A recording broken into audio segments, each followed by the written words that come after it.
There have been virtual choirs, there have been singing in cars, there's even been a Juno nomination. But today, for the first time in many months, the members of the Luminous Voices will get to do what they always wish to do, and that is perform together on stage in front of a live audience. I'm Jonathon Gresl, host of the Culture Monster podcast, and I'm thrilled to welcome you to Luminous Voices live at the Bella. We're going to have a special afternoon of music featuring Johannes Brahms and Zach Wadsworth. And I'm joined up here in the loft above the stage by some special guests, including someone I think is also very excited for this day, the president of the Luminous Voices Board of Directors, Kathy Billington. Kathy, thanks for joining me. How do you feel about finally being here in this hall again? Oh, it's overwhelming, Jonathan. Like we've been singing over the last 20 months. We found ways to keep singing for our audience and our supporters and our community. You know, either from the front seat of your car to one of our car choir concerts to online on our YouTube page, which you should check out. Go and like it and subscribe. There's some great content out there. But being here today is a really special feeling for me personally. And I know it means even more to the singers and the musicians today as well. But I think for a lot of people, this will be their first time back in a concert hall, and quite likely the first time back in the Bella as an audience member as well too. So I can really feel the energy from the audience out in the lobby and starting to trickle into the hall here today. So we're so thrilled that everyone's here to see us, both in person and online as well too. Thank you. Kathy Billington, president of the Luminous Voices Board of Directors. We are going to have a number of wonderful performers today. Obviously, the 24 members of the Luminous Voices themselves, lovely artists in their own right, but also special guests, including Laura Brandt, soprano, Jonathon Adams, baritone, and two people who are going to play a key role today without having to sing a word. These are, of course, our pianists, Cheryl, Emery, and Leanne Regehr. Let's just start with the music first. The Brahms is a famous piece. It's a lovely piece. The audience loves it. What is the role of the piano in that piece, would you say? Well, I think our role is to be the orchestra, which, you know, Leanne and I both play a lot of orchestral reductions, and this score is so rich and so beautiful. It has all the Brahmsian waves that we love, and so it's our job to be the waves and to carry I mean, you don't have to carry Luminous Voices, they're incredible, but just to create this rich sound and to voice and to play off of each other, what the other parts are doing, and yeah, it's so great. And the beautiful thing is when it is with pianos, it's like chamber music, which is how so much of this repertoire was performed in the era of Brahms and Schubert and Schumann, house concerts, salon concerts. And so that's the fun of it for us, is making it like chamber music. And we're also going to hear music by Zachary Wadsworth, friend of the choir. How different is what you have to do during the Wadsworth than the Brahms? It's similar in some ways, but Zach's pieces are so wonderfully transparent, and the piano writing is so clear rhythmically. It's so interesting and so evocative of the poetic texts that he's setting.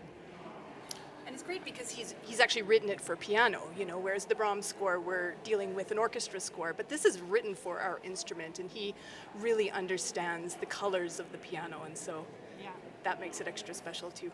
Yeah, it's all special. I heard a bit of the sound check earlier. It seemed, as everyone walked on stage, they had a special feeling of returning to the Bella. What are you feeling like now to be on the stage and performing with other people? Yeah, it's such a treat, and to be performing with such wonderful musicians, Cheryl, Tim, the soloists, Luminous Voices, and to have the energy of the audience once again. It's that collective, shared human experience that we've all been craving so much. Yeah, it's connection, really. Yeah. Connecting with each other, connecting with the audience, and just getting lost in these beautiful tones when you've just been by yourself in your living room for 2 years. Like, can I do this again? Do I remember how? But it's just such a deep, a deep breath. Thank you so very much. I'm looking forward to your contributions. I won't say good luck because you don't need it. I'm here perched over the stage of the Bella. The Luminous Voices and the Bella go back a long way. In fact, almost to the time the building opened in 2015 when Luminous Voices performed Mozart's Requiem. For the insider's perspective, I have joined by two members of the choir, Jason Reagan and Aaron Bartholomew. Just standing around here, what do you feel like when the choir's here and you're singing on the stage again? It's just so incredible to be back here in this beautiful space, singing with friends like Aaron and the rest of the choir. It's really indescribable. Would you say it's like getting the band back together? It really is. It feels like we're home again. And I don't know, like, we have homes, but we've just sung here so much and spent so much time together. This is where we belong, making music. The music today is carefully chosen. Music by Johannes Brahms, music by Zachary Wadsworth. Is there a special moment that for you is secretly the best that you want the audience to think about when they're listening today? There's no particular moment, but for me, singing Zach Wadsworth pieces, because they're set in English, it's just so natural getting the poetry out, and you can really dig into the nuance of the poetry. So I think the audience should listen to how the entire choir responds to those texts. And is there a key moment today for you? Well, I mean, respectfully, a lot of the Brahms grooves really hard, but like the grooviest moment for me is probably in movement 6, Wo ist dein Sieg, when we really take off. It's just incredible. Like, I'm sure we'll be looking for that in just a few moments. I'll let you continue your preparations. Thank you. The performance today will feature a famed choral masterwork, the German Requiem of Johannes Brahms, but it will be bookended by music of Zachary Wadsworth. His music will be what you hear first, and it will lead directly into the Brahms, and his postlude will be heard directly afterwards. So there will be no pause, no intermission, and no applause until the performance is finished. The major work, Brahms's German Requiem, has been a favorite for over 150 years, and partly it's because of its differences with other composers' idea of requiem. Instead of using the ancient Latin text associated with Catholicism, Brahms has chosen words of his own devising from the Bible. And instead of words that address the eternal or are at a divine plane, Brahms pitches things at a more human level. The first words that he sets, I think, set this up pretty well. Blessed be they that mourn, for they shall be comforted.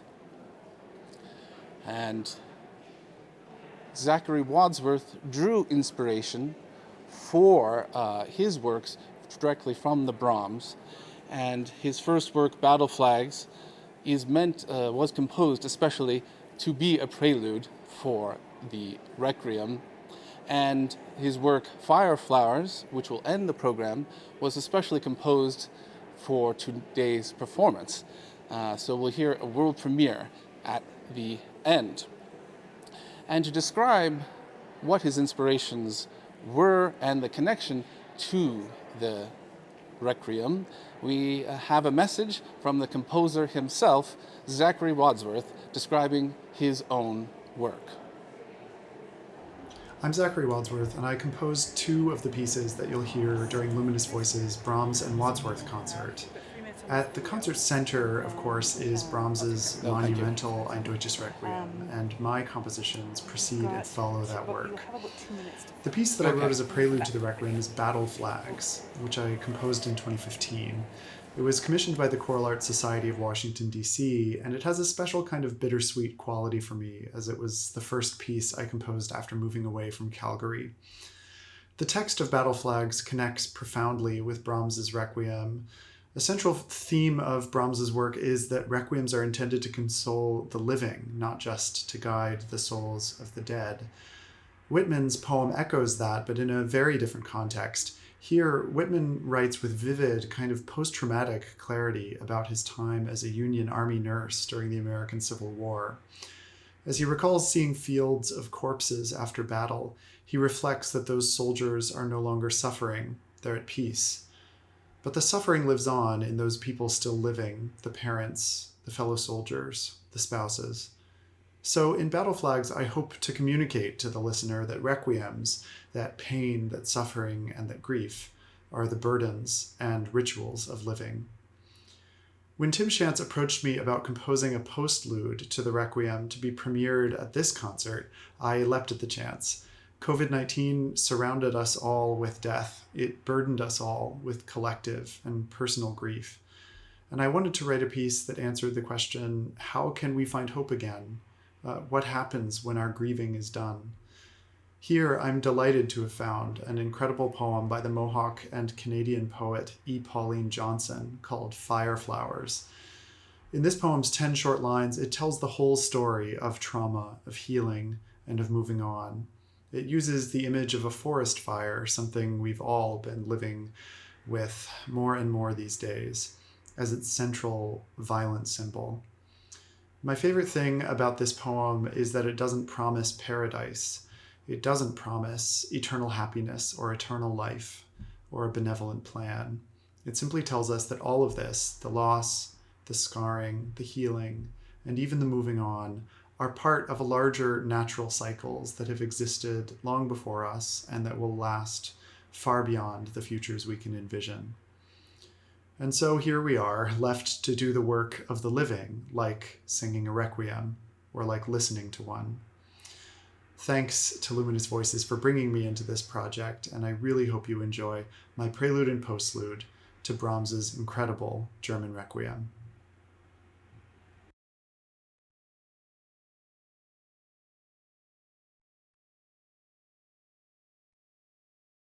Flowers, which will bookend today's performance. Zachary Wadsworth can be said to be a friend of the Luminous Voices, and as today is a return to the Bella for the choir, it's also a continuation of the relationship with Wadsworth. After all, he was a founding member of the choir, and the choir also commissioned, premiered, and recorded his cantata, The Far West. He mentioned words of E. Pauline Johnson that so inspired him, and I think it's worth it just to hear some of the final lines. And only to the heart that knows of grief, of desolating fire, of human pain, there comes some purifying sweet belief, some fellow feeling beautiful if brief, and life revives and blossoms once again.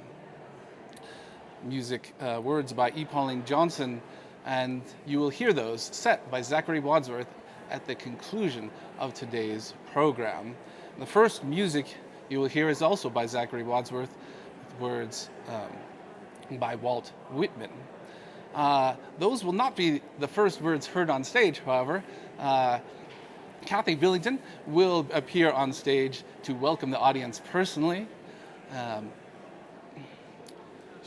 Luminous Voices, like many cultural institutions, has faced a difficult time both operationally and financially. She will be sure to take the opportunity to thank the supporters of the choir. Luminous Voices founder and artistic director Timothy Shantz will also give brief remarks. But prior to that, the first things on the stage will be Luminous Voices member Katie Partridge. Well, she will give a increasingly visible symbolic action in this part of the world, a land acknowledgement. While it's called a land acknowledgement, it's more like a people acknowledgement, acknowledging the peoples of the land of Treaty 7, past and present, and the work to be done so that we may live in harmony with the land and with each other in the future. So we're going to have our welcoming party come to the stage in just a few moments. After they speak, Then they will depart and the choir will enter, our soloist will enter, and the performance will begin. It seems everyone is ready, and we will start momentarily on the stage below me, and we'll listen in.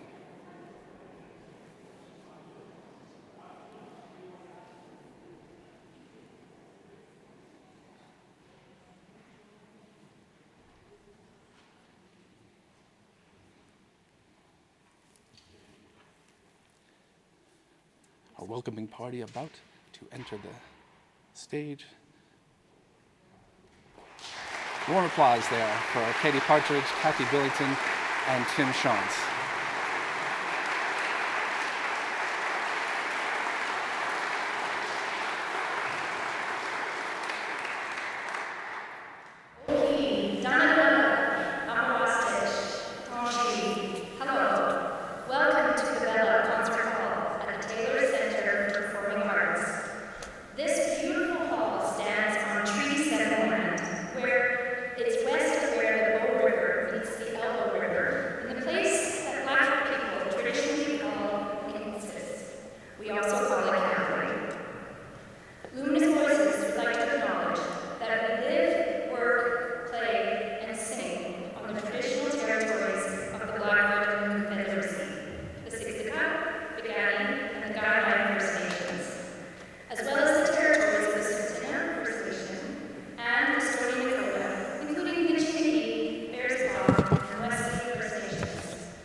examining our role in reconciliation.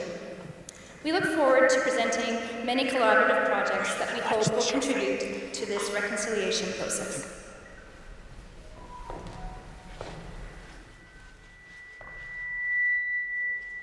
Thank you, Katie, for that important manager acknowledgement and bringing it to our concert today. It's so important. My name is Kathy Billington, and I'm the president and board chair of Luminous Voices, and we're so excited to be here in person with you today.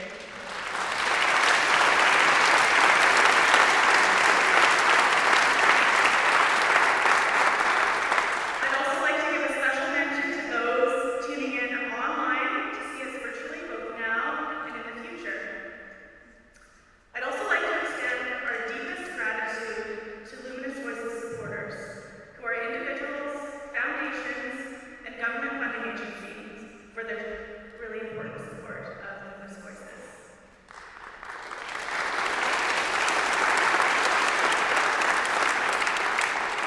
I'd like to extend a special thanks to Pat and Meredith Hatchen, our venue sponsors for the 2021-2022 season, as well as Ellen and Ellen Borak, our concert sponsors for this afternoon's performance.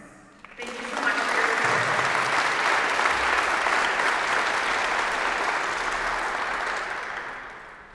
Hello and welcome. My name is Tim Shantz, founder and artistic director. Another welcome from myself.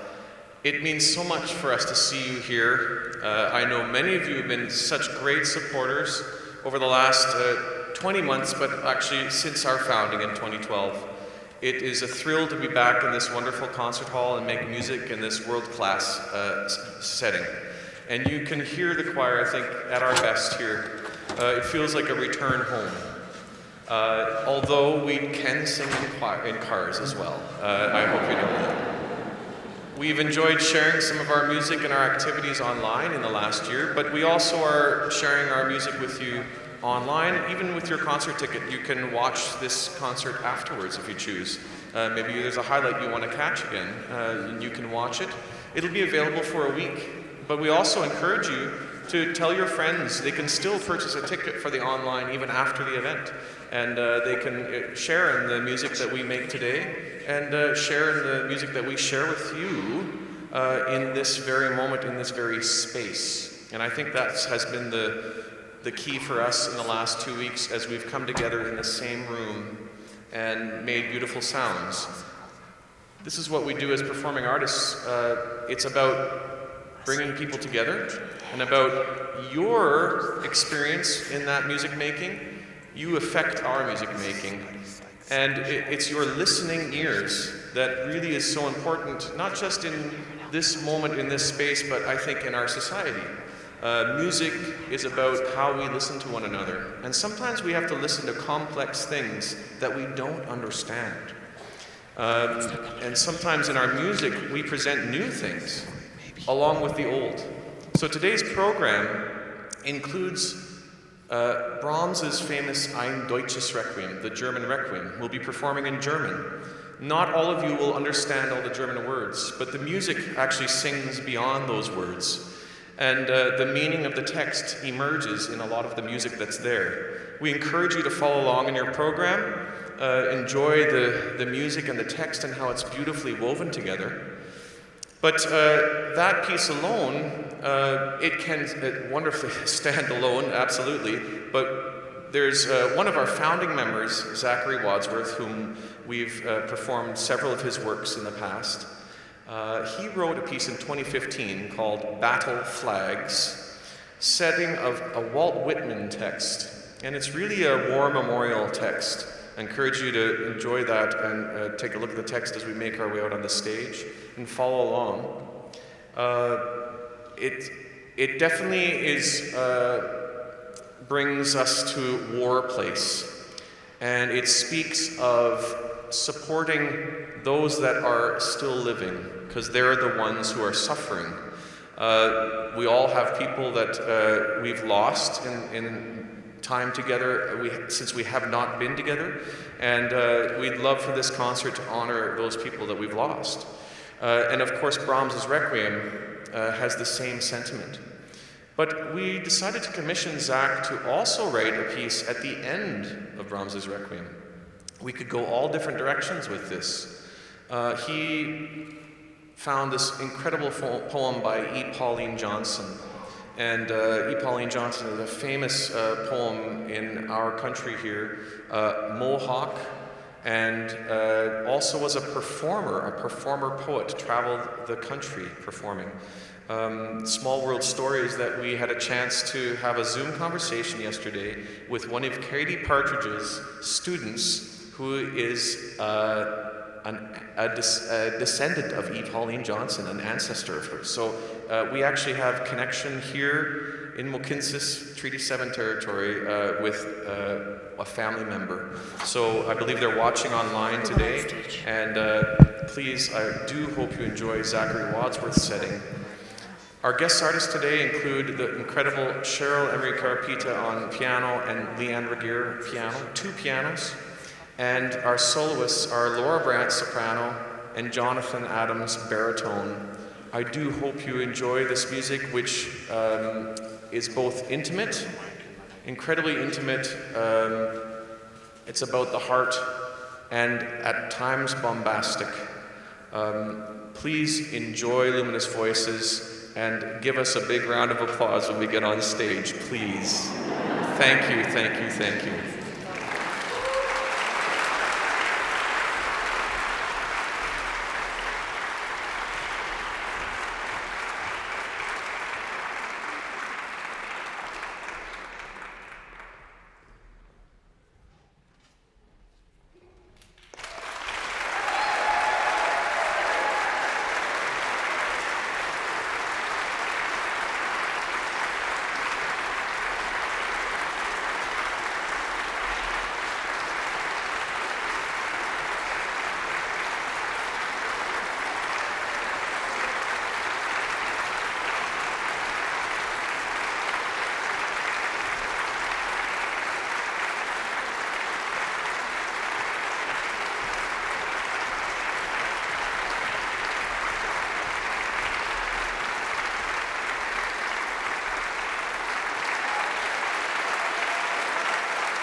Thank you.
Warm applause from the audience, obviously liking the world premiere of Fire Flowers.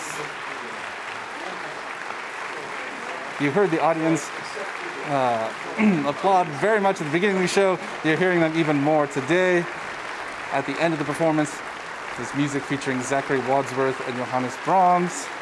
I'm here backstage. You can see Tim Shantz and our special guests coming in for bows. He's acknowledging our special guests. The audience is showing its appreciation for our soloists, our pianists, and the rest of the choir.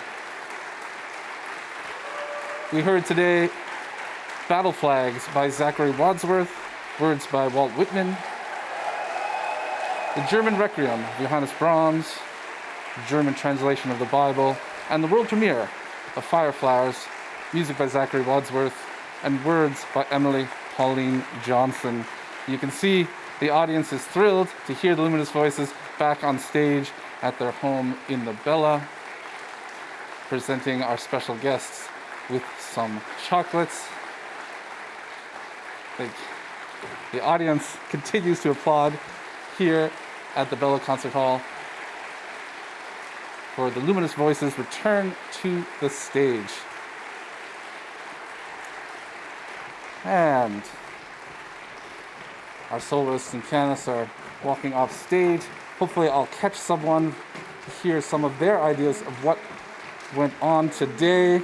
Our soloist, our soprano, Laura Brandt. Thank you so very much. Congratulations. Thank you. You've been here many times. Calgarian audiences know you. I'm guessing this was not just another day at the office, though. It was so emotional when I first went out and I saw faces that I haven't seen in such a long time in the audience. Those faces you get used to seeing at concerts here in Calgary. It was. I wished I brought Kleenex on stage with me. It's very special to be back and in this beautiful hall with the most amazing choir.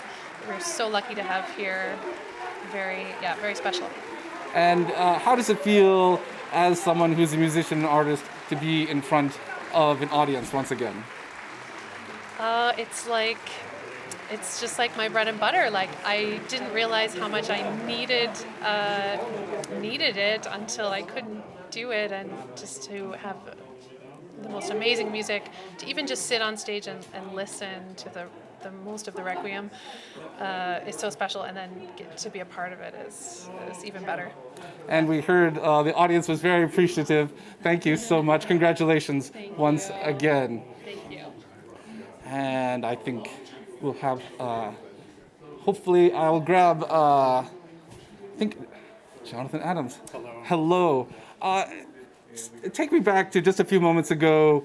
You are on stage, the choir is behind you, the audience is in front of you. What does that feel like on a day like today? It feels great. It feels great, especially to be back in my home province of Alberta, and to be doing this work for the first time. I haven't ever sung the Brahms Requiem or the Wadsworth, so it's pretty special. Yeah.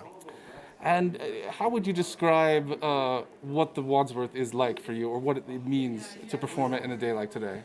Oh yeah, I mean, I think to have a text that's so special like this one by E. Pauline Johnson is really, it's important to lift those types of words up, and they're also so universal, so they're appropriate for the moment, but I think they ring very true with the Brahms and with the sort of spirit of remembrance of this weekend. So, yeah.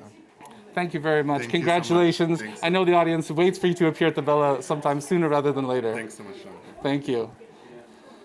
Our soloists enjoying themselves after this performance. You can see everyone greeting each other behind me, smiles and hugs. At the conclusion of the Luminous Voices return to the Bella. We heard music by Brahms, we heard music by Zachary Wadsworth. In a moment, I think I will grab the conductor, Tim Shantz. Tim, Maestro, congratulations. I think looking at you, you are a happy and proud man today. I'm happy. Can't you see me smiling underneath the mask? Yeah, it's this was such an amazing experience just to make music for people again. Like be in the hall, be with a group of people, bringing beauty into the air. I mean, it was It's hard to put into words, and I still can't believe the genius and beauty of Zach Wadsworth and what he composes. I mean, it's hard. Like it's very hard to end a piece that's already done, and to add that element at the end. I think people are listening to that and thinking, "What was that?" And but it immediately hits the heart. So yeah, it's been an amazing weekend, amazing experience, and fantastic to be here back at the Bella. The audience obviously very much appreciated. I know that you care deeply about the power of music in people's lives. What do you think the meaning of this performance was from that perspective? I think it's, very simply, I mean, it's just a chance to actually heal the heart a bit, I guess. It's, there's so much, you could say trauma that we've all been through, right? And I mean, the arts are how we get over that and through that. And it's even for us, of course, as an ensemble, but I like to think that people listening today have that sense of humanity that is brought about by music and music making with other people, and about mourning the lost, but also thinking about hope for the future. So it seems like a big lofty goal for us as artists, but that's what this program is all about. Yeah. Congratulations once again. Thank you, Jonathan. Tim Sean's conductor of the Luminous Voices. If you enjoyed today's performance, remember you can watch it again for up to 7 days. You can share it with friends. And also, if you are able, remember that the Luminous Voices, like many cultural institutions, needs your support to continue. For more details on how you can support the choir, you can go to luminousvoices.ca.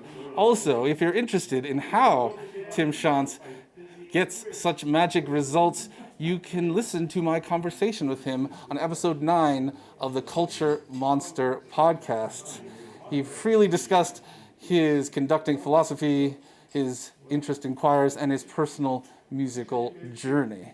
You can find Culture Monster at any favorite podcasting site or directly at culturemonster.ca. That's about it for us today. I should thank, on behalf of the Luminous Voices, Mount Royal University, and all of the stage crew here at the Bella Concert Hall, and also the crew at Kelly Brothers Productions for putting together this digital presentation, especially Rob Kelly and Amy Lippold. And the excellent sound engineering you heard was by Paul Chirka. I'm Jonathon Gresl.